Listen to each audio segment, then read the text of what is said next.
Tidak ada satu nabi yang Allah berikan kekhususan. Tidak ada satu nabi yang khas. Tidak ada satu nabi yang sangat luar biasa. Di antara 124.000 nabi dan rasul, 313 orang rasul, 25 nabi yang wajib diimani. Tidak ada satu nabi yang namanya disandingkan kepada Rasulullah, yang salawatnya ditumpangkan kepada salawat nabi, kecuali nabi itu bernama Ibrahim alaihissalam. Asyhadu an la ilaha illallah wa asyhadu anna Muhammad Rasulullah.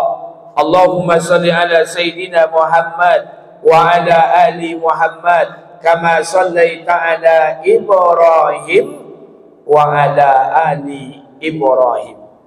Tanda tanya, ada apa dengan Ibrahim?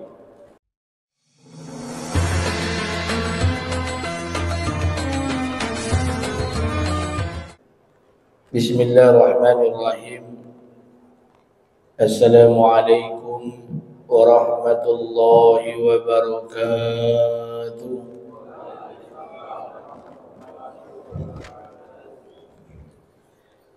Innal hamdalillah nahmaduhu wa nasta'inuhu wa nastaghfiruh wa na'udzu billahi min shururi anfusina wa min sayyiati a'malina.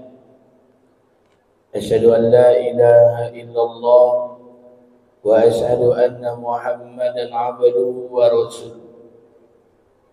Faqala Allah ta'ala fi kitabihil karim, a'udzu billahi samil 'alim minasy syaithanir rajim. Bismillahirrahmanirrahim.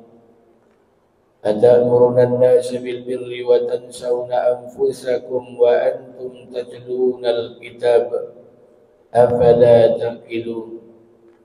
Wa qala an-nabi sallallahu alaihi wasallam an-Nawfal ibn Muawiyah an-nabi sallallahu alaihi wasallam mafatihu jannatun la ilaha illallah Muhammad Rasulullah sadaqallahu azim wa sadaqallahu ala nabiyil karim. Syukur kepada Allah, bersalawat kepada Rasulullah.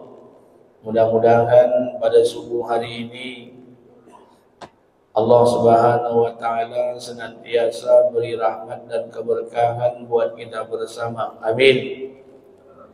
Terkhusus kita yang berada di minha arba'atun hurum, 4 bulan yang dimuliakan Allah di antara 12 bulan. Bulan itu bulan Zulqa'dah, bulan Zulhijjah, bulan Muharram, dan bulan yang terjepit di antara Jumadil Akhir dengan bulan Sya'ban, yaitu bulan Rajab. Setiap amal kebaikan akan dilipat gandakan, setiap dosa dan kesalahan pun juga akan dilipat gandakan. Salawat beriring salam tidak lupa pula kita sampaikan pada junjungan alam Nabi besar Muhammad sallallahu alaihi wasallam. Allahumma salli ala sayyidina wa nabiyyina wa habibina wa safiyina wa zuhrina wa maulana Muhammad wa ala ali Muhammad. Bapak Ibu yang dimuliakan Allah, momentum bulan Zulhijjah yang dalam hitungan hari kita akan bertemu dengan hari raya Idul Adha. Bagi yang berpuasa 10 hari di bulan Zulhijjah, alhamdulillah. Yang tidak sanggup berpuasa 10 hari di bulan Zulhijjah, silakan berpuasa di 8 Zulhijjah hari Tarwiyah, 9 Zulhijjah hari Arafah. Yang tidak sanggup berpuasa 2 hari di bulan Zulhijjah, silakan berpuasa di 9 Zulhijjah hari Arafah.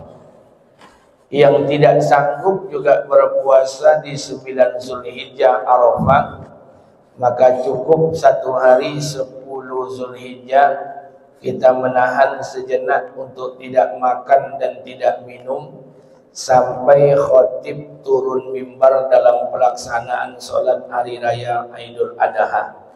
Kalau juga tidak sanggup, mampu juga deh. Jadi simpel agama ini. Yang ingin berpuasa, monggo, hargai orang yang tidak berpuasa. Yang tidak berpuasa, kita sama-sama menghargai orang yang berpuasa.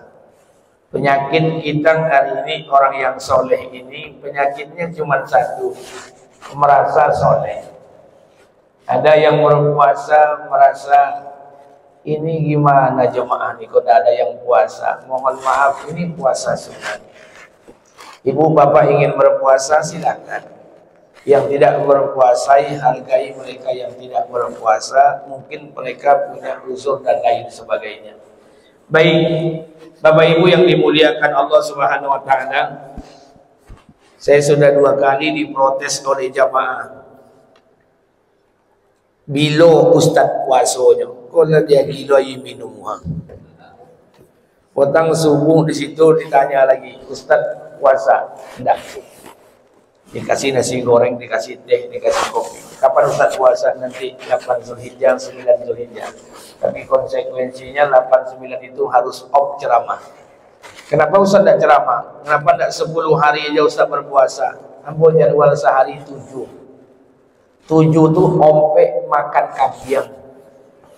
Coba bayangkan. Ibu bayangkan ujian saya itu. Kalau ada orang ngundang terus ngajak makan, terus tidak dimakan makanannya, apa perasaan itu? Jadi makanya saya bilang apa kata istri saya, Abi ini tidak cocok dengan apa yang disampaikan ceramahnya. Adik saja ceramah, ini Abi Ustaz tidak ceramah, kau tidak seperti Den. Kalau seandainya bertukar tempat antara istri saya dan saya, dia akan merasakan kesulitan yang sama. Jadi oleh karena itu nanti kita niat berpuasa di 8 Zulhijjah dan 9 Zulhijjah. Paling tidak kita berpuasa di 9 Zulhijjah Arafah. InsyaAllah mudah-mudahan Allah berikan kekuatan. Amin. Baik Bapak Ibu yang dimuliakan Allah Subhanahu wa taala, karena momentum bulan Zulhijjah kita kembali belajar dari kisah Ibrahim alaihissalam.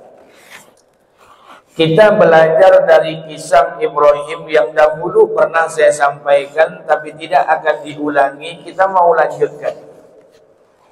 Tapi sebelum melanjutkan, tetap akan diulang sedikit agar kita nyambung dan connect. Tidak ada satu nabi yang Allah berikan kekhususan.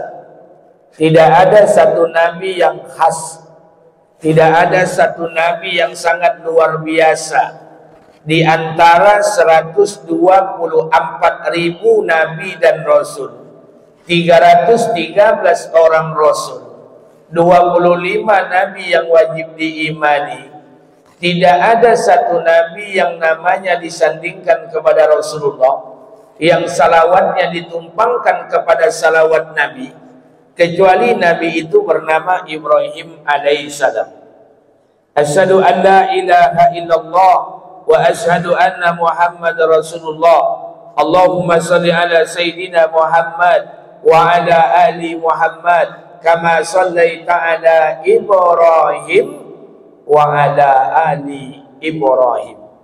Tanda tanya, ada apa dengan Ibrahim? Kita sama-sama sudah tahu bahwa Ibrahim itu diutus oleh Allah di kawasan Ur, Irak Selatan, Babilonia, Mesopotamia, atau kota itu disebut dengan nama kota Kanan. Diutuslah oleh Allah Ibrahim alaihissalam. Ibrahim ini dalam bahasa Arab Abu Nurahim. Dalam bahasa Ibrani, Ibrahim ini disebut sang pengembara. Kenapa dikatakan sang pengembara? Bapak boleh baca sejarah para nabi. Tidak ada nabi yang berjalan sangat jauh kecuali hanya Ibrahim saja. Nabi kita ladang dakwahnya Mekah, Madinah, Mekah, Madinah. Sesekali ke negeri Syam berdagang. Makkah, Madinah, Makkah, Madinah, Makkah, Madinah. Nabi Nuh alaihissalam diutus oleh Allah di kawasan sungai Efrat dan Tigris. Hanya di sana saja. Isa alaihissalam diturunkan di kawasan Bethlehem. Zulkifli alaihissalam diturunkan oleh Allah di kawasan Amoria, Damaskus. Ayub alaihissalam diturunkan oleh Allah di kawasan negeri Syam. Tidak ada nabi yang berjalan sangat jauh kecuali hanya satu saja, Ibrahim. Dari mana perjalanannya? Ibrahim dilahirkan di Ur, Irak Selatan. Dari Irak berjalan ke Misra, Mesir. Dari Mesir jalan ke Palestina. Dari Palestina jalan ke kota Mekah. Bolak-balik Palestina kota Mekah 13 kali selama 30 tahun. Jadi setiap tahun bolak-balik Palestina Mekah, Palestina Mekah, Palestina Mekah. Setahun sekali bolak-balik Palestina Mekah, Mekah Palestina.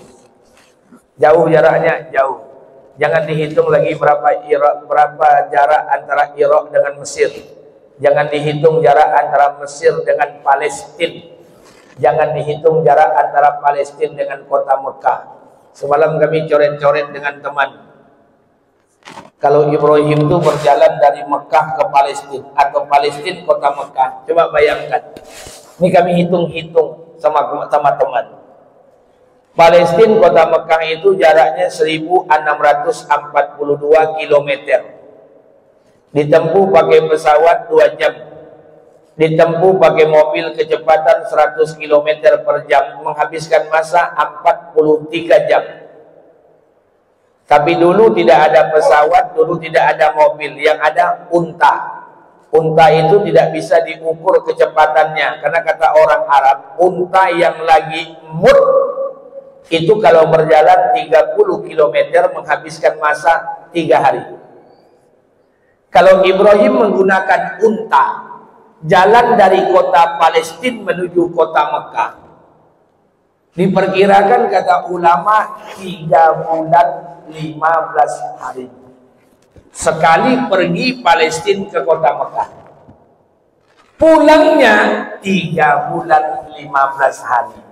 Berarti diperkirakan hampir 6 bulan atau 7 bulan bolak-balik. Berapa lama Ibrahim bolak-balik? 12 kali dalam 1 tahun. 12 kali dalam 13 tahun. Bolak-balik Makkah Madinah. Kenapa bolak-balik Pak Ustaz? Karena Hajar dan Ismail berada di kota Mekah, sementara Sarah berada di kota Palestina. Itu resiko orang bini dua orang. Apa sangkoson orang bini dua orang. Bolak-balik 13 tahun. Ibrahim alaihissalam adalah Nabi dan Rasul yang juga diberikan macam-macam gelar. Sudah sama-sama kita tahu setiap Nabi itu ada gelarnya. Musa Kalamullah, Nabi Muhammad Habibullah, Nabi Nuh alaihissalam Abul Basari Sani, bapak manusia kedua. Sedangkan Ibrahim diberikan gelar pertama Khalilur Rahman, Khalilullah, kekasih Allah. Yang kedua, Ibrahim diberikan gelar Abul Anbiya, bapaknya para nabi. Kenapa dikatakan bapaknya para nabi? Karena hampir dari seluruh keturunan Ibrahim itu diangkat oleh Allah menjadi nabi dan rasul. Ibrahim itu nabi yang ke-6 dari 25 nabi yang wajib diimani. Adam alaihissalam, Idris alaihissalam, Nuh alaihissalam, Hud alaihissalam, Saleh alaihissalam, Ibrahim alaihissalam. Ibrahim itu nabi yang ke-6. Kalau dari 25 nabi, berarti ada 19 nabi setelah Ibrahim. Itu 19 nabi dan rasul itu adalah keturunan Ibrahim alaihissalam. Maka dikatakan Ibrahim itu Abul Anbiya, bapaknya para nabi. Lantas yang mau kita pelajari subuh ini apa? Kita ingin lihat apa yang dilakukan oleh Ibrahim sehingga Allah menjaga 19 keturunannya menjadi nabi dan rasul. Kata ulama, kalau seandainya kalian tiru spirit perjuangan dan pengorbanan yang dilakukan oleh Ibrahim, kalian buat pada hari ini, maka pertolongan yang Allah turunkan kepada Ibrahim pasti Allah akan turunkan pada hari ini. Dulu Ibrahim dijaga 19 keturunannya jadi nabi dan rasul. Kalau kita contoh spirit Ibrahim hari ini, anak kita tidak lagi diangkat jadi nabi dan rasul, tapi anak kita akan dijadikan oleh Allah anak yang soleh dan soleha. Amin. Kita mau tiru apa yang dibuat oleh Ibrahim. Ada orang tanya jamaah dengan saya, Pak Ustadz, kenapa kita masih mencontoh Ibrahim? Bukankah kita punya nabi namanya Nabi Muhammad sallallahu alaihi wasallam, penghulu daripada para nabi, nabi yang terbaik di antara semua nabi dan rasul? Betul. Lantas kenapa kita mengikuti Ibrahim? Bapak Ibu baca Quran, apa kata Allah dalam Quran? Qul bal millata Ibrahim hanifa. Hai Muhammad, sampaikan kepada umatmu, ikuti jalan Ibrahim, karena Ibrahim itu jalan orang-orang soleh.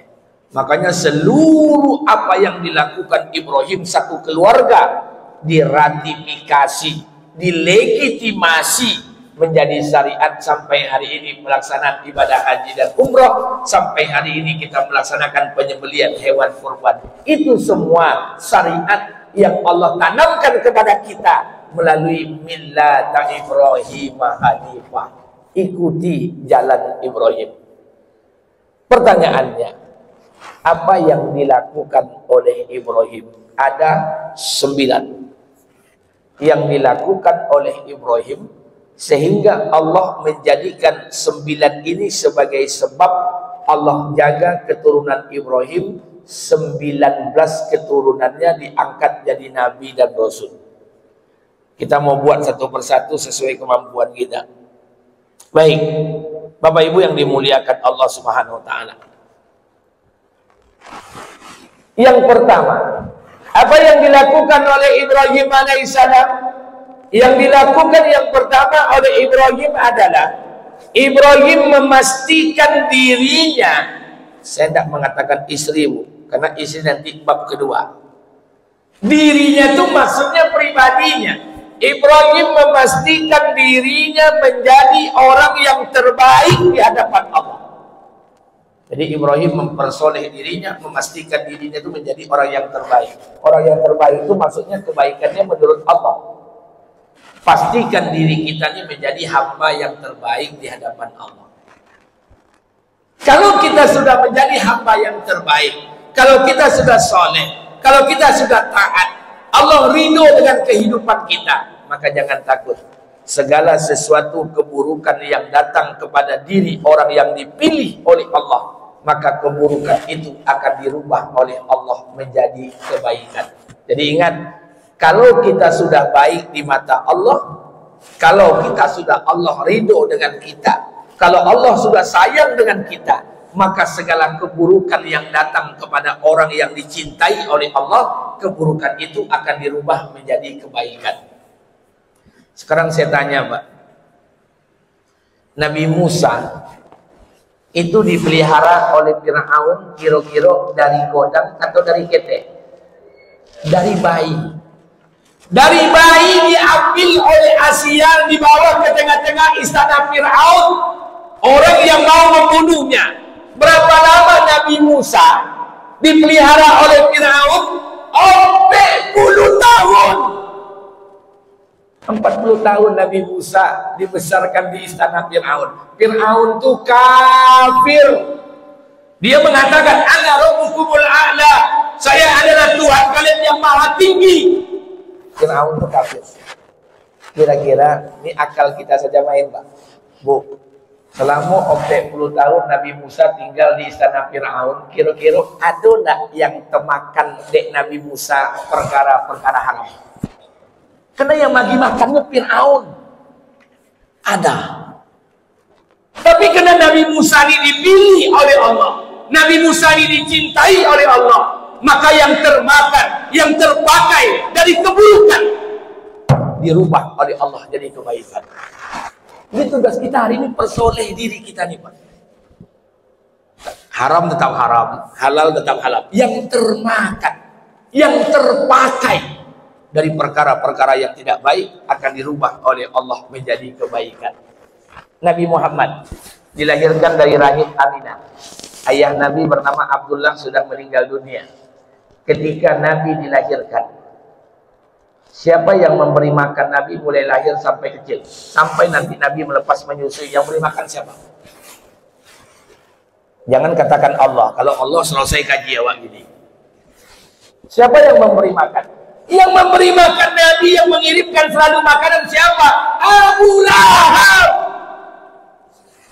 Abu Lahab yang mengantarkan setiap makanan ke rumah Aminah. Abu Lahab itu kafir.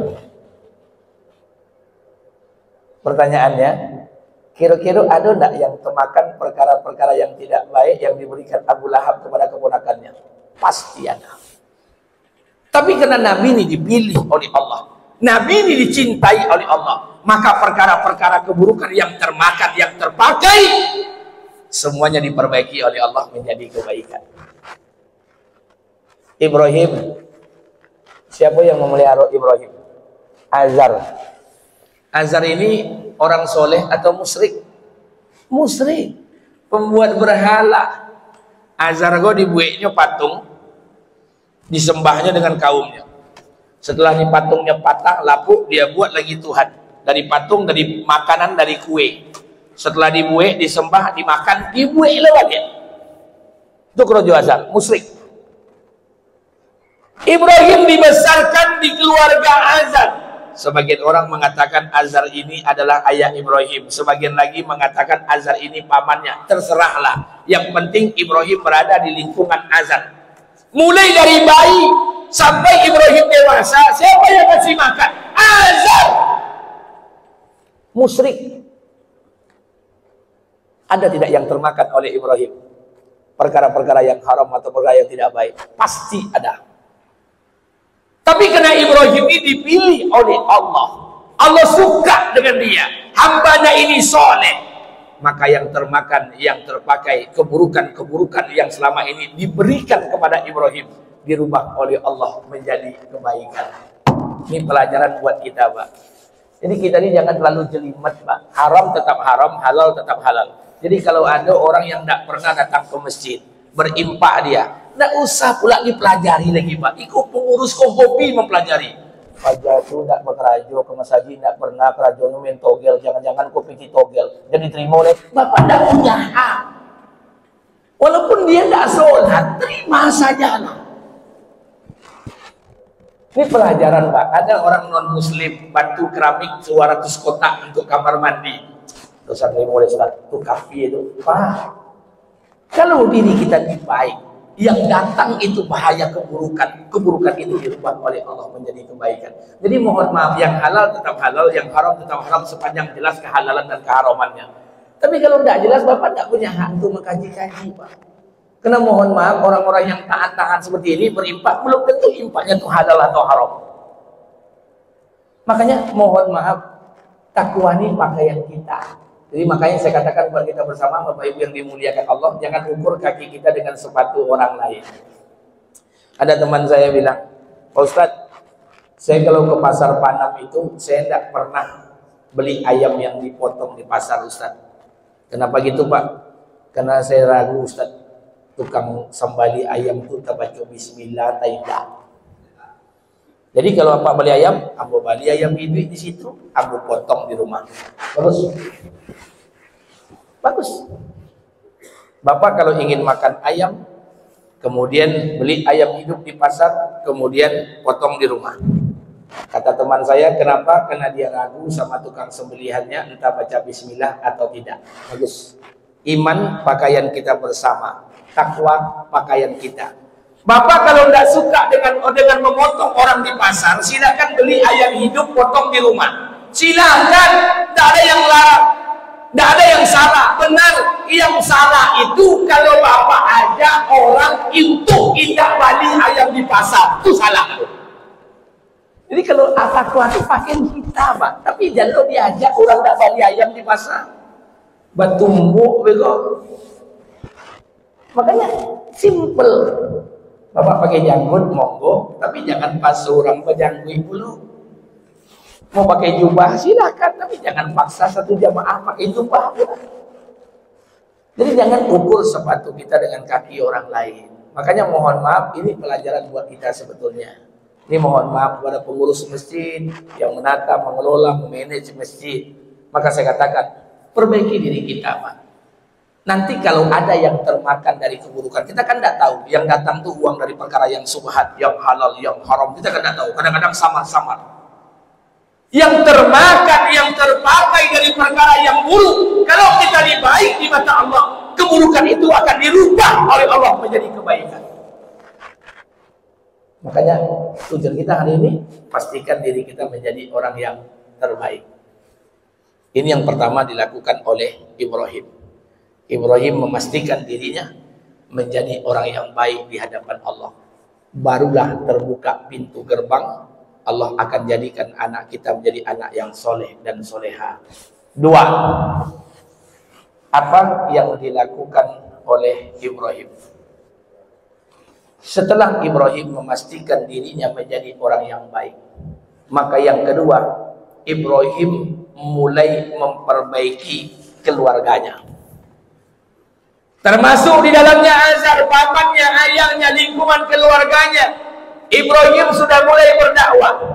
Jadi dakwah yang paling pertama itu adalah dakwah dengan lingkungan keluarganya. Keluarga, suami, istri, anak, semua paman, ayah, mertua di lingkungan terdekat aja. Ini yang dilakukan oleh Ibrahim dalam Quran. Sampai-sampai Allah Subhanahu wa taala mengabadikan cerita Ibrahim dengan Azar. Apa kata Ibrahim? Wahai paman, wahai ayah, apa yang kau lakukan? Kau buat itu patung Tuhanmu, kemudian kau sembah. Di saat hancur kau buat lagi, kemudian kau sembah lagi. Kira-kira apa yang kau lakukan ini? Apa kata Azar? Wahai Ibrahim, aku melakukan ini sebagaimana nenek-nenek moyang kami melakukannya. Kata Ibrahim, sesungguhnya engkau dan nenek moyangmu termasuk orang-orang yang berbuat zalim. Ibrahim belajar menyampaikan dakwah kepada keluarganya yang terdekat. Untuk apa? Agar mereka diingat pada Allah. Makanya berulang kali saya sampaikan, ini mulai berat. Mengajak keluarga kita itu taat pada Allah itu berat, Pak. Ngajak anak mudah, ngajak suami mudah. Yang paling payah itu, Pak, ngajak bini untuk taat itu sulit, Pak. Karena lebih elok awak kok, Pak, daripada menceramai bini awak, ajak menceramai bini orang le, Pak. Kalau bini orang ceramah, doa, nangis. Kalau bini awak baru mulai lagi cemee awak nanya, Pak. Bini awak tuh memang model itu gayanya. Tapi begitulah seninya dakwah. Makanya jangan heran, Nuh alaihissalam istrinya tidak taat, Lut alaihissalam istrinya tidak taat. Apa kurangnya Lut? Apa kurangnya Nuh? Nabi. Jadi biasa saja. Sampaikan kepada anak, sampaikan kepada istri, sampaikan kepada keluarga-keluarga kita, orang-orang yang terdekat di lingkungan keluarga kita. Tapi ingat, ada batasan. Ada lagi pemahaman yang keliru kita hari ini. Kita berdakwah kepada keluarga kita, mengingatkan keluarga kita, terus sampai kapan, Ustadz? Sampai nafas berhenti di tenggorokan. Jadi ingat, batasnya kita berdakwah dengan keluarga kita, sampai nafas berhenti di tenggorokan. Kita berdakwah dengan keluarga kita, tidak menunggu keluarga kita baik. Nah, ini kesalahan lagi. Dakwah sama keluarga sampai keluarga itu baik. Dia kalau baik, kalau tak baik. Karena hidayah ini punya Allah. Kita hanya bisa menyampaikan hidayah ini punya Allah. Tugas kita hanya menyampaikan kepada keluarga kita dengan cara yang hikmah, dengan cara yang lembut. Urusan Allah berikan hidayah atau tidak, itu bukan urusan kita. Sehingga datang omongan masyarakat, Ustadz kalau nak ceramah-ceramah, tidak usah ceramai orang lain. Ceramailah keluarga Ustadz juga ada batu oleh. Lepas dari itu memperbaiki orang. Pak, kalau kita berceramah, kalau kita berdakwah dengan orang lain, menunggu keluarga kita jadi baik dulu, berarti Nabi kita tidak berdakwah. Kenapa? Abu Lahab masih kafir, Abu Thalib masih kafir.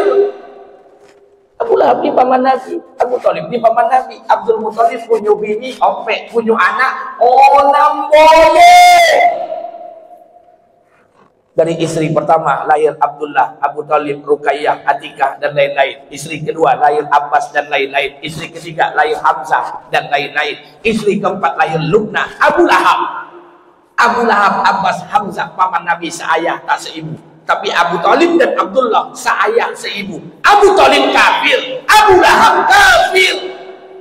Kalau Nabi berdakwah tunggu keluarganya baik, berarti Nabi tidak berdakwah. Ini kesalahan pemahaman. Jadi mohon maaf Pak, jangan tunggu baik dulu. Tapi dakwah terus dibuat, dakwah terus dibuat. Maka saya katakan, sampaikan kepada anak, sampaikan kepada istri, berikan mereka pemahaman dengan agama. Ini mohon maaf Pak. Ibrahim dari Palestina menuju kota Mekah, menghabiskan masa 3-4 bulan berjalan sekali keberangkatan jalan. Kenapa Ibrahim bolak-balik Palestina kota Mekah? Di Palestina ada Sarah, di Mekah ada Hajar. Jadi itu dua kota yang berbeda, posisi yang sangat strategis. Bapak-bapak yang berbini dua, jangan letakkan satu kota, dua kota saja. Sarah di Palestina, ada yang berbini dua juga. Sarah di Palestina, Hajar di Mekah bersama Ismail. 4 bulan jalan ke kota Mekah, 4 bulan pulang, 8 bulan. Berapa lama Ibrahim stay di Mekah? Diperkirakan 4 bulan juga stay di kota Mekah. Kemudian balik, tahun depan berangkat lagi. Apa yang dilakukan Ibrahim? Ibrahim memantau, mengawasi perkembangan anaknya Ismail, karena Ismail masih kecil. Makanya di Makkah itu ada bangunan kotak hitam diarahkan kiblat menjadi orang-orang beriman, namanya Ka'bah. Dulu Ka'bah ini dibangunkan zaman Nabi Adam, bukan Adam yang membangun tapi Allah, tapi dia dibangun zaman Nabi Adam. Inna awwala baiti wudi'a lin-nasi lallazi bi Bakkah mubarakah wa hudan lil alamin. Rumah yang pertama sekali yang dibangunkan untuk manusia, rumah itu diberi nama Bakkah. Bakkah itu nama lain daripada Ka'bah. Bangunannya sederhana. Adam wafat, muncul Nabi Hud, Ka'bah masih ada. Hud wafat, muncul Nabi Nuh, Ka'bah masih ada. Pada zaman Nabi Nuh datang bencana banjir yang sangat besar. Seluruh orang kafir mati, yang tinggal hanya orang beriman. Ka'bah dalam kondisi hancur. Nuh wafat, muncul Nabi Hud, Ka'bah dibiarkan hancur. Hud wafat, muncul Nabi Soleh, Ka'bah dibiarkan hancur. Soleh wafat, muncullah Nabi Ibrahim alaihissalam. Pada zaman Ibrahim inilah Allah perintahkan untuk merenovasi Ka'bah. Wa iz yarfa'u Ibrahimul qawaid minal baiti wa Ismail. Kami perintahkan Ibrahim untuk meninggikan, Allah menggunakan kata jamak, qawaid bukan qaidah. Kami perintahkan Ibrahim untuk meninggikan pondasi Ka'bah, karena pondasinya hancur, bersama putranya Ismail alaihissalam. Di tahun yang keempat, Ibrahim dari Palestina datang ke kota Mekah. Turun perintah Allah untuk merenovasi Ka'bah. Mulailah Ibrahim merenovasi Ka'bah. Maka tempat memulai pengerjaan itu, tapak kakinya itu dinamakan Maqam Ibrahim. Ketika itu Ismail baru berumur 4 tahun. Ismail itu umurnya 4 tahun. Ketika Ibrahim merenovasi Ka'bah, umur Ismail diperkirakan 4 tahun. Ibrahim merenovasi Ka'bah. Ismail melihat ayahnya merenovasi Ka'bah, timbul niat di kepala, timbul intelijensia, timbul keinginan, timbul jazbah, ingin membantu dan meringankan beban ayahnya. Diangkatlah batu di Ismail ketik-ketik, didekatkan dengan ayahnya, disusun. Makanya batu dalam bahasa Arab Hajar disusun-susun, hijir, dinaikkan ke atas, hujurat, dibuat kamar-kamar, hujurat. Maka batu yang disusun itu diberi nama Hijir Ismail. Yang kita tengok bukan batunya, pendidikan seperti apa yang diberikan Ibrahim kepada Ismail. Ayahnya bekerja, Ismail baru 4 tahun, timbul niat untuk meringankan beban ayahnya. Ini pendidikan seperti apa ini Pak? Beda sama anak awak. Anak awak lah selesai kuliah, apanya nu Kyoto di muka rumah, ini mangkang-mangkang kaki jadi muka orangnya. Lamang kile oto baru dibawa oto awaknya, ndak bau tak anak awak udah. Ibrahim itu pendidikan seperti apa? Ibrahim, Nabi, Rasul, tugas kenabian di pundaknya. Dari Palestina, Mekah, Palestina, berat kerja Ibrahim itu berat. Tapi Ibrahim masih ada waktu untuk memberikan pengawasan agama dengan anak-anaknya. Bagaimana dengan kita Pak? Kita bukan Nabi, bukan Rasul. Beban agama tidak ada di pundak kita. Kita bukan nabi, bukan rasul. Kerajon tak boleh, peti tak boleh, semua tak jelas.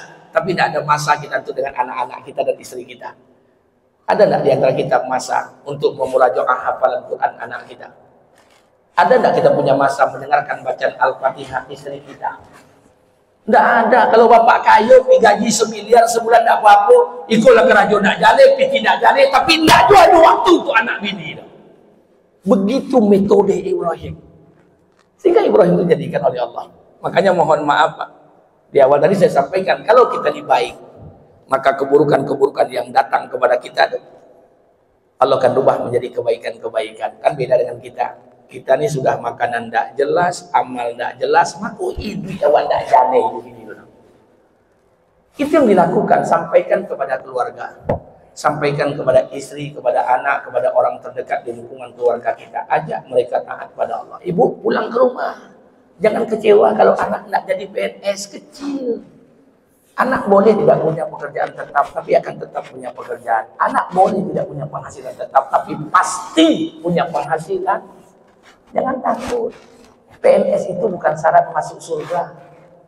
Kalau sempat PNS syarat masuk surga, berarti yang tidak PNS masuk neraka. Jangan khawatir. Kenapa kita takut?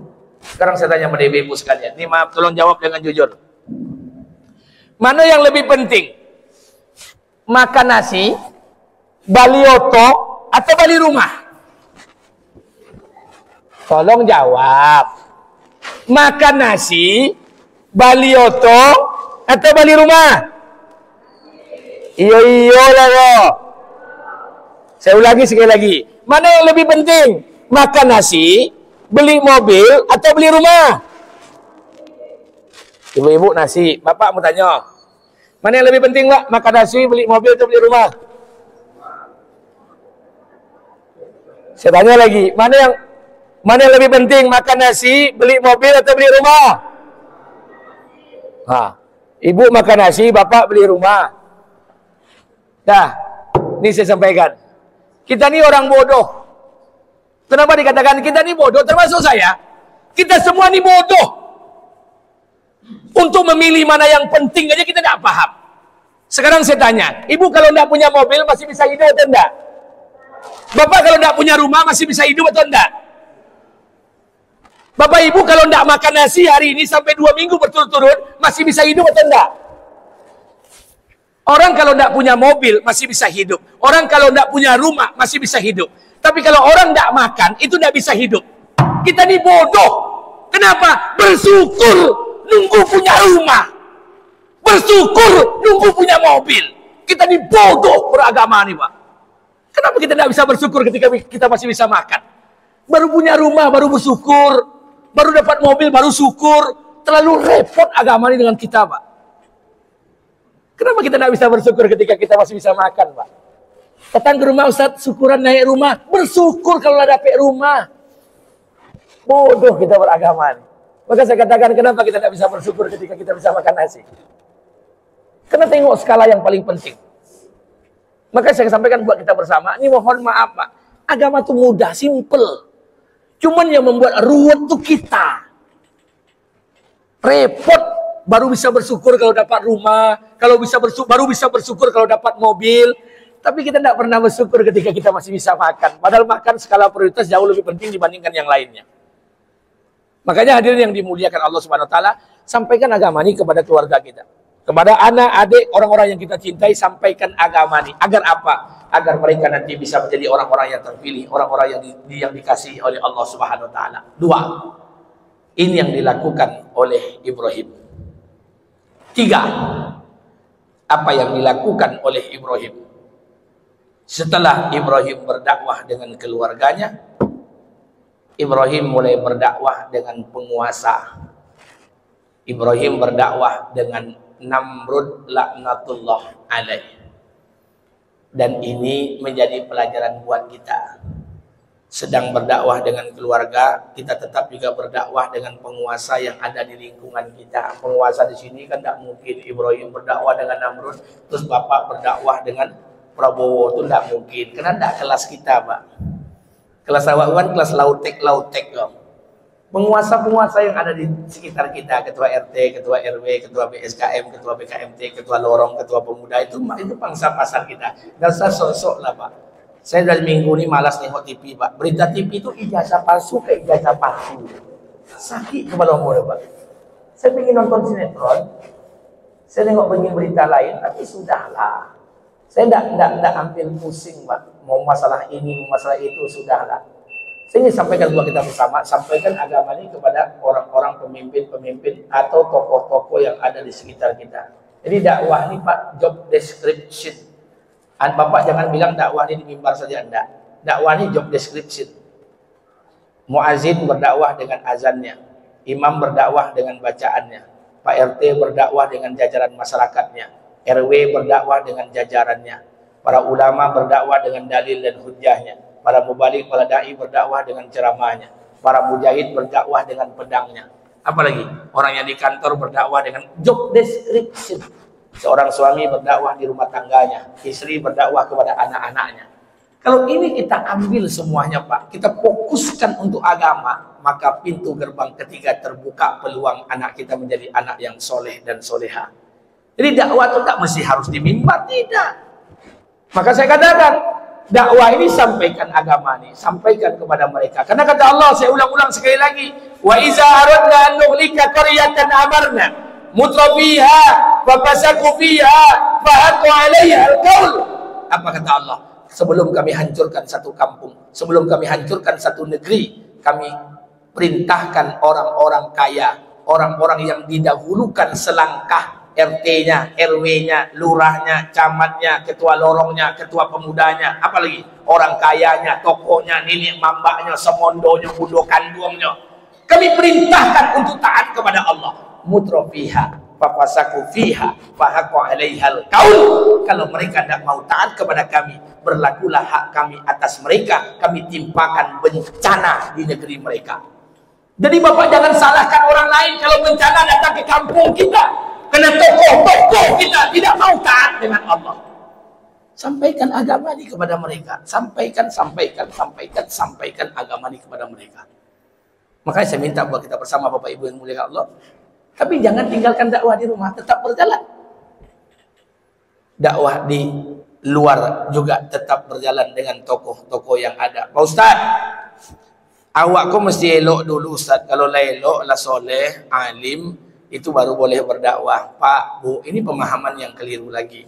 Mengajak orang ke masjid itu tidak perlu ilmu, tapi mengajarkan tata cara sholat itu baru perlu ilmu. Mengajak orang untuk baca Quran itu tidak perlu ilmu, tapi mengajarkan tata cara membaca Quran baru perlu ilmu.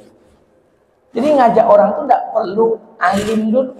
Karena kalau seandainya maaf, Nabi itu menunggu alim baru berdakwah. Ketika turun Quran surat yang pertama, Iqra bismi rabbikal ladzi khalaq, ketika turun ayat yang pertama, 3 tahun setelahnya ayat tidak turun. Nabi ketika itu masih ummi, tidak pandai tulis baca, bodoh. Barulah turun ayat kedua, ya ayyuhal mudassir, hai orang-orang yang berselimut, bersihkan pakaian, bangun. Wa rabbaka fakabbir, agungkan Tuhanmu. Sampaikan Allah, besarkan Allah, sampaikan Allah kepada mereka. Nabi masih ummi, Nabi masih bodoh, tapi Nabi disuruh berdakwah. Kapan Nabi dikatakan alim? Ketika turun Al-Maidah ayat 3. Al-yawmal akmaltu lakum dinakum wa atmamtu alaikum ni'mati wa raditu lakumul Islam madinah. Ketika Al-Maidah ayat 3 tutup, Quran sudah sempurna, Nabi sudah alim. Kalau Nabi menunggu Al-Maidah ayat 3, berarti Nabi hanya berdakwah 3 bulan. Karena jarak antara Al-Maidah dengan Haji Wada cuma 3 bulan. Setelah Wada Nabi wafat. Tapi Nabi masih bodoh, Nabi berdakwah. Sekarang saya tanya, coba lihat Isa, ibunya Maryam hamil. Isa, Maryam kan tidak punya suami, hamil. Datang Bani Israel. Apa kata Bani Israel? Wahai Maryam, celakalah engkau ni pelacur, engkau ni pezina, engkau ni zalim. Ayahmu Imran orang baik, ibumu orang baik. Kenapa kau bisa hamil tanpa suami? engkau ni pelacur Maryam, engkau ni pezina. Setiap hari Bani Israel membuli Maryam. Sampai Maryam tidak tahan lagi. Dia keluar dari kota Bethlehem menuju suatu pelosok. Ada rumah yang sangat sederhana. Maryam tinggal di dalamnya seorang diri menghindari bulian Bani Israel. Datanglah hari kelahiran Maryam, melahirkanlah Maryam, lahir anak Nabi Isa alaihissalam. Ketika bayi itu lahir, digendong oleh Maryam. Orang Bani Israel tahu Maryam melahirkan, datang lagi ke sana. Apa kata Bani Israel? Wahai Maryam, engkau ni pelacur, engkau ni pezina. Keluargamu orang baik, ayahmu orang baik, ibumu orang baik. Kenapa engkau berbuat zalim Maryam? Engkau punya anak tapi tidak punya suami. Begitu hebat bulian Bani Israel, tidak tahan lagi Maryam. Akhirnya Maryam berbicara. Maryam ingin membela diri. Maryam ingin menggunakan hak jawabnya, ingin membela diri. Tapi apa kata Allah? Wahai Maryam, uskut, diam, kata Allah. Hai Maryam, diam. Kamu jangan ngomong, uskut. Kata Allah, Maryam, diam, tutup mulutmu, jangan ngomong. Maka Maryam menahan dirinya untuk tidak ngomong. Maka bayi yang baru dilahirkannya ini, Isa alaihissalam, langsung berbicara. Tidak ada bayi di muka bumi ini, kecuali hanya ada 4 bayi saja yang diizinkan oleh Allah untuk berbicara. Salah satunya adalah bayi Maryam. Apa kata Isa yang masih kecil? Ana Abdullah, ataniyal kitab. Saya dihamba Allah. Kira-kira Nabi Isa kok sudah alim atau masih bongah? Masih bongah, ketek. Nabi Isa keteknya berdakwah. Awalnya bayangin nak mati, tidak dulu berdakwah. Nabi Isa kecil saja berdakwah. Ana Abdullah, ataniyal kitab. Saya ni hamba Allah. Coba bayangkan, Isa kecil saja sudah berdakwah. Bagaimana dengan kita, Pak? Yang nak mati kok, hulu lah banyak, susah ongok lah jadi. Makanya dakwah itu sesuai job description. Buatlah. Jangan cemas dengan kehidupan dunia. Mindset kita hari ini keliru. Ya. Kalau anak tidak sekolah, kita khawatir. Anak sarjana belum kerja, kita risau. Anak tes CPNS tidak lulus-lulus, kita khawatir. Anak sudah gadis, umur 25 tahun, belum ada yang melamar, kita risau. Tapi pernahkah kita khawatir ketika anak perempuan kita masih telanjang membuka aurat? Pernahkah kita khawatir ketika anak perempuan kita masih datang cowoknya setiap malam minggu ke rumah kita? Pernahkah kita khawatir anak laki-laki kita belum ke masjid? Pernahkah kita khawatir suami kita masih main song, main koa, main kiu-kiu? Pernahkah kita khawatir istri kita masih telanjang bulat? Tidak sedikit pun kekhawatiran itu. Makanya mohon maaf Pak, Bu, kita duduk di sini, saya ingin baik.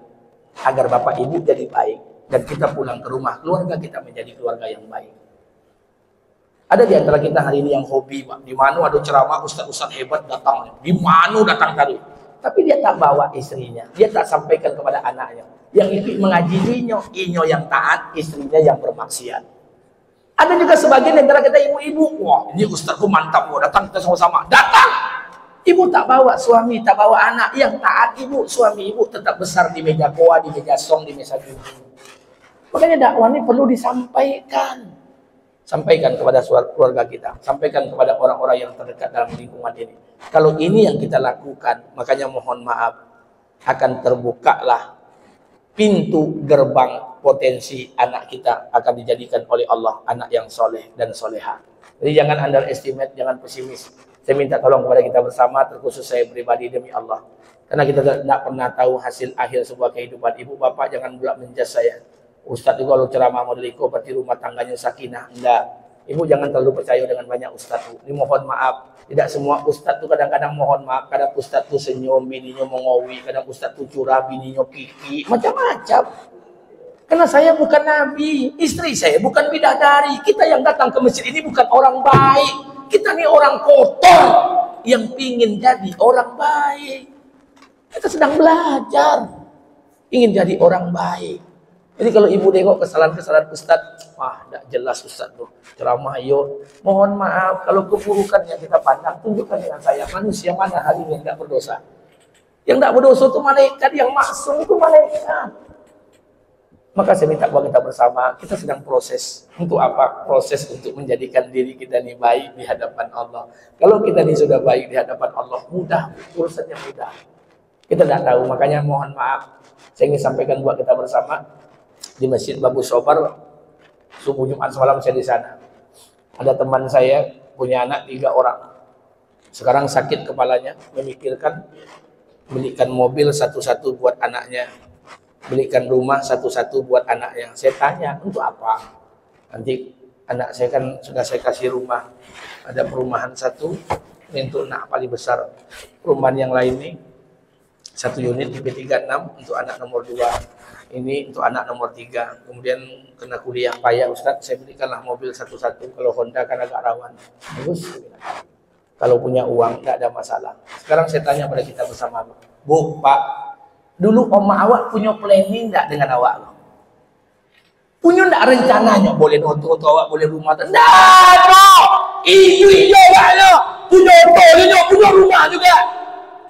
Kita ini terlalu manja dengan kehidupan dunia ini, Pak. Tuhan kita, Tuhan anak kita sama Allah. Dia punya rencana buat anak kita, Pak. Kita ini terlalu banyak rencana, membuat rumah untuk anak mati, anak gilo, Pak. Maka saya katakan hidup ini jalani aja, Pak. Yang perlu disiapkan itu bekal, jangan sampai Allah dan Rasul keluar dalam kehidupan diri anak-anak kita. Oh, punya kelebihan harta, mau belikan rumah untuk anak, monggo, tidak ada yang salah. Tapi jangan terlalu manja di kehidupan dunia, karena anak kita akan menjalani takdirnya masing-masing. Dulu mak bapak kita tidak punya planning, sampai SMP je lah yo nak yo, nak do, pitio mak do. Akhirnya sarjana yo wak yo. Karena Allah punya skenario dengan kehidupan kita. Maka saya minta buat kita bersama, sampaikan, pastikan Allah dan Rasul ini tidak hilang dalam kehidupan anak-anak kita. Kita boleh ambil jabatan apa saja. Boleh ambil pegang jabatan kepala dinas, boleh pegang jabatan eselon 1, 2, 3. Yang tidak boleh menjadikan dunia ini masuk dalam hati kita. Mencintai kehidupan dunia ini berlebih-lebihan. Kalau orang kaya cinta dengan harta, wajar.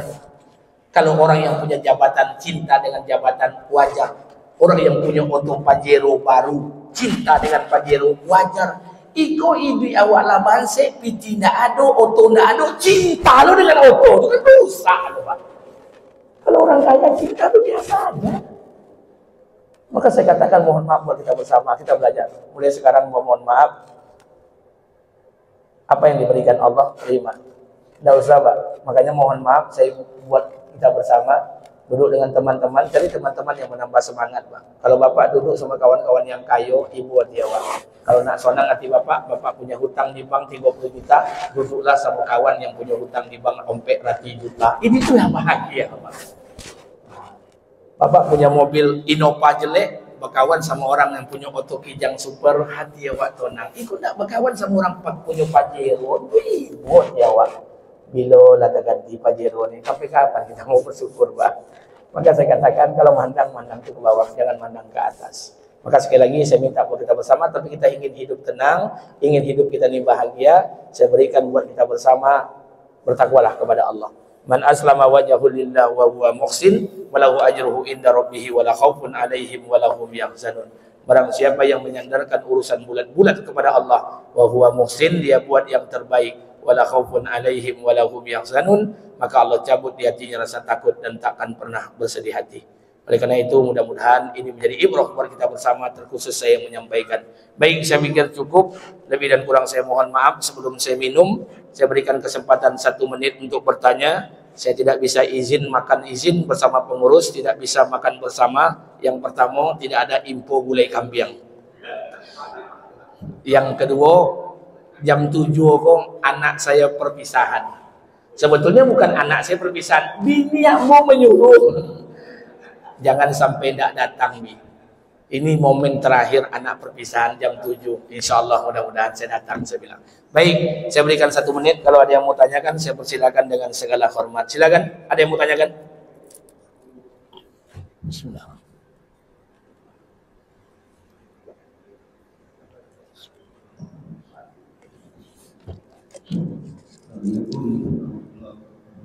Waalaikumsalam warahmatullahi.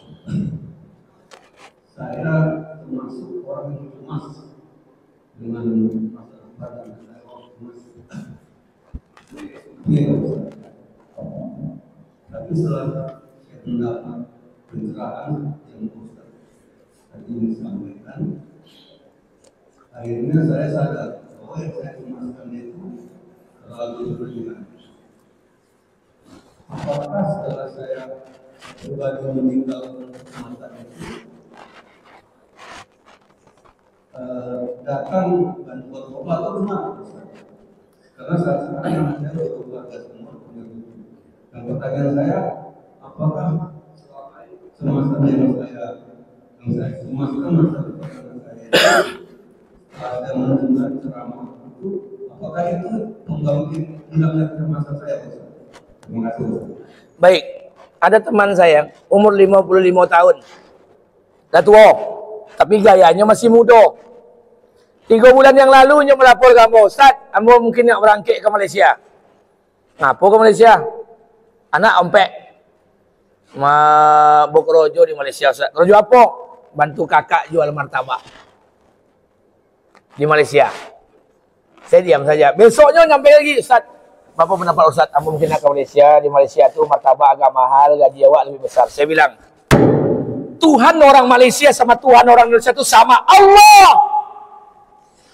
Umur lah 55, anak lah ompek. Ibaratnya Pak, kalau ompek 10 tahun kau diayun, tak bisa diayun deh Pak.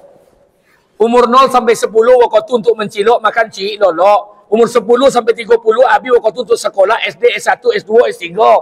Umur 30 sampai 10 sibuk mencari zoki. Lah sampai 10 kate Pak. Kalau enggak dia akan berubah zoki Pak. Oh lare.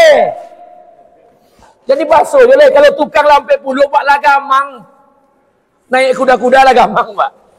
Ini jadi ayun di dunia. Mengayun dunia kau sebelum sampai 10. Kalau lewat sampai 10 jadi ayun Pak. Terima je apa yang ada. Kau makin lewat sampai 10 makin menjadi kau jual proyeknya. Enggak ada Pak. Ambo duduk sama Tokyo Me Pak. Lah. Kerojo awak kau nan beda ya Pak. Hasil sama. Apa jual ome? Kau jual berlian. Jual intan. Jual loto. Ambo PNS. Dan zoki awak tetap sehari itu 70 sampai 80 ribu ya Pak. Apa itu? Dibagi. Yang jual ome laku ome sekilo sebulan. Dipotong gaji karyawan sewa toko. Dipotong dirampok, potong dicetak bulu. Ujung-ujungnya 70 ribu saya Pak. Lah, zoki awak kau lah tertakar. Pekerjaan kita yang berbeda-beda.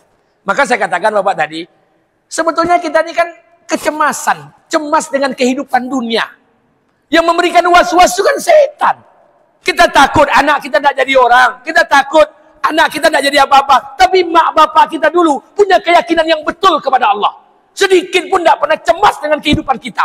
Nyatanya awak punya kojo, ya Pak, jadi pegawai juga gini ya. Maka saya katakan keyakinan itu tanamkan dalam hati ini. Mohon maaf, jangan terlalu cemas dengan kehidupan dunia. Kalau bapak punya piti, silakan, tidak ada masalah. Nak memboleh bini ome, anak ome, rumah, no problem. Bagi yang tidak. Jangan diajarkan anak kita manja. Maka hilangkan kecemasan dengan dunia ini. Kenapa? Anak kita akan menjalani takdirnya masing-masing. Karena dia punya Allah, dia punya Rabb, dia punya Rasulullah. Dia akan menjalani takdirnya masing-masing. Pasti. Yang penting tugas kita mengarahkan saja. Oh ingin mensupport, supportlah. Sudahlah Pak. Itu bagaimana Ustaz yang kata balik perumahan itu? Apakah perumahan kau dan jual? Jangan dijual. Yang sudah-sudah. Yang punya uang monggo silakan. Yang uangnya pas-pasan jangan terfokus Pak. Anak saya 3 orang nih gimana caranya nih? Harus punya rumah, kalau tidak punya rumah. Tapi kalau urgent sifatnya model awak, model ambo gini. Ambo rumah ambo bapak datang ke rumah saya biasa saja. Kamar 2, anak ambo bertiga. Tapi kira di ambo mano lah buat kamar cie lagi wah sebian. Ruang tamu ko disekat ketek, lebih ko. Disekat dapur ko tas solek bulo, omondo omu ambil rumah sebelah ko. Biar bertambah kamar karena anak betinu ambo 2 orang. Itu kan sifatnya urgent. Tapi kalau yang tidak urgent enggak usah terlalu dipikirkan, Pak. Dunianya akan berjalan sebagaimana biasa. Sekarang pikirkan bagaimana anak kita itu punya Allah. Ada agama dalam kehidupan mereka. Makanya kecemasan itu hilangkan. Karena yuwaswi sufi itu kecemasan yang dibisikkan oleh setan. Takut ini, takut tidak punya uang, takut tidak piti, takut anak saya tidak jadi orang. La ilaha illallah. Mak kita tidak tamat SD, Pak. Sekolahnya SR. Anaknya S3, saudara. Hari kau berapa banyak anak yang S3. Anaknya tidak jadi orang satu pun. Karena kecemasan tadi. Makanya saya minta Pak, saya pernah dimarahi oleh guru saya. Guru saya datang dari Malang. Dari Malang langsung kemari. Hanya menjumpai saya 3 jam. Setelah 3 jam dia balik lagi ke Malang. Hanya untuk marah-marahi saya. Kenapa? Anak saya masukkan pondok. Jadi anak saya itu kan perempuan. Abi pingin kakak jadi penghafal Quran. Anak saya itu tidak mau masuk pondok. Tapi kena menghargai abinya. Iyalah. Memasukkanlah ke pondok A. 8 bulan selesai 2 boleh juz. Masuk rumah sakit di UGD. Kenanya punya asma dari lahir. Oke lah. Dikeluarkan dari pondok, pindah ke pondok B. Pindah ke pondok B 2 bulan baru. Selama 2 bulan kok 8 boleh kali masuk UGD. Bab pindah lo balik karena mungkin makannya terlambat, udara tidak bagus. Bab pindah ke pondok mewah. Pondok C. Tidak perlu saya sebut namanya. Ruangnya AC. Sekamar cie-cie. Baru masuk ba'da asar, ba'da isya ke UGD. Itulah Pak. Iya ke Pak? Pulang ke rumah. Akhirnya saya bilang sama anak saya, kenapa kakak tidak mau? Cobalah fokus, kuatkan badan itu. Kalau kakak mati di pondok, Abi ikhlas. Akhirnya anak saya menetes air matanya. Bi, masuk pondok ini inginnya Abi, bukan inginnya kakak. Akhirnya guru saya datang dari Jawa. Apa katanya? Dengan saya mintunjuk kiri. Sampean mesti ngerti, Tuhan kita tuh Allah. Tuhan kita tuh Rabbul Izzati Yazal Jalala. Tuh, sampean jangan jadi Tuhan untuk menentukan anak sampean. Tuhan kita tuh Allah, Pak. Kita ini jadi Tuhan di rumah. Anak harus jadi ko, anak harus jadi ko. Emak kita tidak punya planning, jadi orang juga kita, Pak. Jangan jadi Tuhan kita di rumah nih, Pak. Kita hanya bisa mengarahkan, memberikan saran, tapi tidak boleh memaksakan. Bapak boleh menjadi anak Bapak dokter, boleh. Dokter yang taat. Boleh jadi polisi, polisi yang taat. Tidak semua anak kita jadi hafiz, Pak. Ini jadi masalah, Pak. Awak mau ukur kaki awak dengan sepatu orang lain. Awak pingin anak awak seperti anak orang. Anak orang 3 orang hafiz Quran. Awak pingin lu anak awak hafiz Quran. Anak orang hafalannya kuat.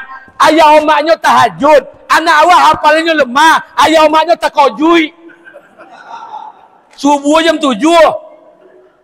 Maka jangan paksakan. Biar anak kita jadi PNS, tapi PNS yang beriman. Biar anak kita di perusahaan, tapi perusahaan yang beriman. Jadi kalau seperti ini indah, Pak. Tidak ada maksa diri lagi yang jadi hafiz Quran anaknya. Alhamdulillah. Karena itu pilihan Allah. Tapi tidak, jangan dipaksa. Kayak orang tahajud jam 2. Apa? Tahajud jam 7 sampai subuh aja. Berharap dulu anakmu jadi hafiz Quran. Itulah ilaha illallah. Maka saya katakan, jangan ukur sepatu kita dengan kaki orang lain. Jangan terlalu cemas dengan dunia ini, Pak. Jalani saja dunia ini. Apa-apa yang lewat 40. Ambung rombong 40 Pak. Kalau Bapak mengayun dunia gini kok. Tidak ada perubahan dok, nikmati je lah apa yang ada. Gaji pensiun apa tu, terima je lah. Jangan dipinjam lo peti ke bank, dibuat lo ponsel, dibuat lo kadai. Tak akan ada Pak. 40 ko batas akhir. Kalau ibarat tenaga lah loyo, kalau tukang lah gamang naik kuda-kuda rumah. Jangan diayun je lah. Kalau 40 tu kata, terima je lah apa yang ada. Ada gaji pensiun, makan sama-sama je bini, selesai.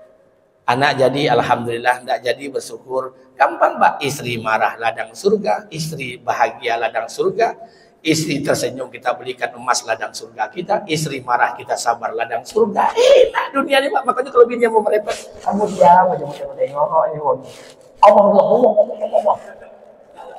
Karena bini kawan ambo bini dua. Dan bininya itu berkawan dengan bini ambo. Tentu curhat sampai ke rumah. Emang laki-laki itu sembarang aja. Kalau dapat istri yang cantik, kaya, enggak apa-apa. Ini istri yang janda, anak 2, susah. Apa nih? Dek, yang nikah tuh kawan abang. Sama aja keliling-keliling mana. Jadi, biasa saja, Mbak. Kita ini memang serba salah di hadapan istri. Harum istri. Kita tanya, adik kok harum? Kata istri, untuk menyenangkan suami. Harum awak. Apa kata bini? Kamano, yole kok. Jadi memang hidup kita memang seperti ini. Ya sabar aja Pak. Kalau tidak mau susah jangan di dunia hidupnya Pak. Maka saya katakan buat kita bersama, kita belajar Pak ya. Jangan terlalu risau dengan kehidupan dunia, jangan takut. Jangan takut Pak. Apa saja terserah. Saya tidak pernah wariskan anak saya rumah. Saya tidak pernah wariskan ayah saya ketika akan membelikan saya Honda. Tanya ayah saya sudah meninggal dunia, sekarang ada emak saya. Ayah saya punya prinsip dengan kami. Ini prinsip keluarga saya. Jangan usah dibuat. Ini prinsip keluarga saya. Ayah saya tidak akan membelikan anaknya Honda satu-satu. Kalau dia belikan satu Honda untuk saya, maka dia belikan satu kain kapan letakkan di lemari. Karena kalau dulu di kampung mati itu ditangkap harimau. Kalau di kota gua harimau ya di kendaraan tadi lah. Makanya kami adik-beradik tidak ada satupun yang pandai bawa motor, kecuali selesai kuliah baru pandai bawa Honda. Itu prinsip ayah saya. Saya tidak maksa prinsip itu di rumah bapak, terserah bapak. Makanya saya katakan kita jangan takut dengan kehidupan dunia. Kalau ketakutan itu hilang, ini prinsip. Barang siapa yang takut dengan sesuatu, hilanglah kemampuannya setengah mencari sesuatu. Takut dengan rezeki, hilang kemampuan setengah mencari rezeki. Takut dengan jodoh, hilang kemampuan setengah mencari jodoh. Jadi jangan takut, kita punya Allah, kita punya Rabbul Izzati Jalla Jalalah. Mudah-mudahan ini berkah buat kita bersama. Subhanakallahumma bihamdika, asyhadu an la ilaha illa anta, astaghfiruka wa atubu ilaik. Assalamualaikum warahmatullahi wabarakatuh.